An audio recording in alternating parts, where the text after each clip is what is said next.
હું શ્રીમતી રીવાબા રવિન્દ્રસિંહ જાડેજા ઈશ્વર નામે સોગંદ લઉં છું કે ઈશ્વરના નામે સોગંદ લઉં છું કે કાયદાથી સ્થાપિત ભારતના સંવિધાન પ્રત્યે કાયદાથી સ્થાપિત ભારતના સંવિધાન પ્રત્યે હું સાચી શ્રદ્ધા અને નિષ્ઠા ધરાવીશ. સાચી શ્રદ્ધા અને નિષ્ઠા ધરાવીશ.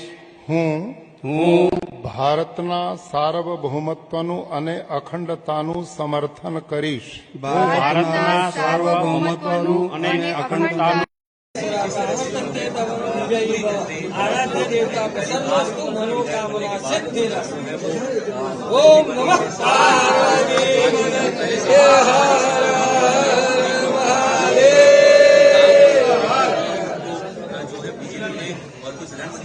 કેવો પ્રસંગ તમારા ઘરેથી તમારા ધર્મપત્ની તેની પર ટિકિટ કરી ધારાસભ્ય હવે મંત્રીમંડળમાં સેવા કરવાનો મોકો મળ્યો? નહીં, બહુ જ ખુશીની વાત છે કે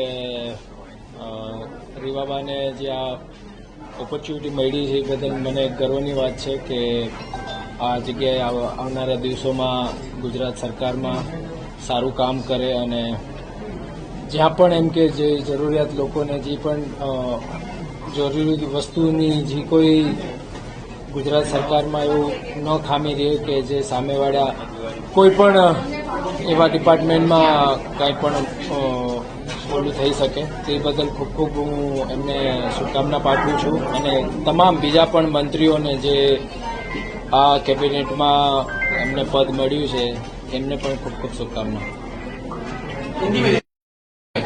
ये बहुत ही खुशी की बात है कि मेरी वाइफ को प्रमोशन मिला है, तो मैं और भी सारे जो मंत्री जी जिनको मौका मिला है उनको मैं बहुत बहुत बधाई देना चाहता हूं और आने वाले टाइम में बहुत ही पार्टी के लिए अच्छा काम करे, गुजरात सरकार के लिए अच्छा काम करे और बहुत ही आगे बढ़े और सारे सभी जो मंत्री जी बने हुए हैं उनको मैं बहुत बधाई देना चाहूँगा कि वो अपने अपने डिपार्टमेंट में जिन जिनको जो भी पोर्टफोलियो मिला है उन डिपार्टमेंट में वो अपना बेहतरीन काम करे और अच्छा पार्टी का और गुजरात सरकार का नाम आगे बढ़ाए। આપ આવ્યા હતા, આપની સાથે આપણે ધનતેરસનો દિવસ છે, શું માનો છો? વધારે મોટી પૂજા કોઈ દિવસ ન હોઈ શકે? નહીં, બહુ સારી વાત કહેવાય કે આવા શુભ દિવસે હું પણ હાજર છું અને આવો પ્રસંગ આવ્યો અને જેથી કરીને એક ગુડલક હું માનીશ કે આખું પરિવાર સાથે છીએ, તો આનાથી વધારે ખુશી તો ક્યારેય ન હોય. બાપુ, ગુજરાતનું ભવિષ્ય ઘડવાનું બાના હાથમાં આવ્યું છે કે શિક્ષણ આપવાની વાત છે. મેં બાને પણ એક પ્રશ્ન કર્યો હતો ને આપને કે એ પણ પોતે મહિલા છે, આપણા ઘરે પણ દીકરી છે, ખાસ દીકરીઓના ભણતરની જયારે વાત આવે તો આપ એમની પીઠબળ કેવી રીતે બનીને રહેશો? કારણ કે એક મોટી જવાબદારી દીકરીઓના સ્વાભિમાનને લઈ અને એમના શિક્ષણને લઈને એક જવાબદારી આપેલી.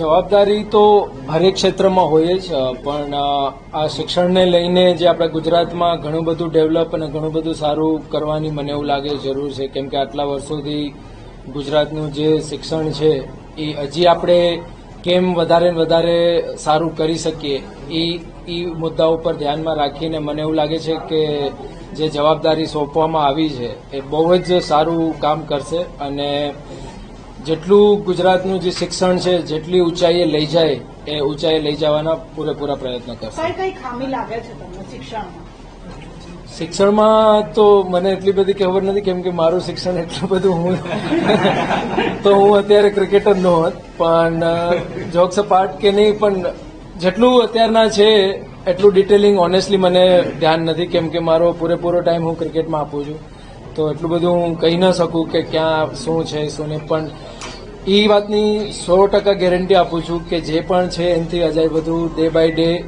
યર બાય યર સારું થશે. બાપુ, આપ શિક્ષક સિવાય માનો છો તમામ સેક્ટરમાં દીકરીઓને પ્રોત્સાહિત કરવી જોઈએ અને તેના માટેના તમામ પ્રયાસો કરવા જોઈએ?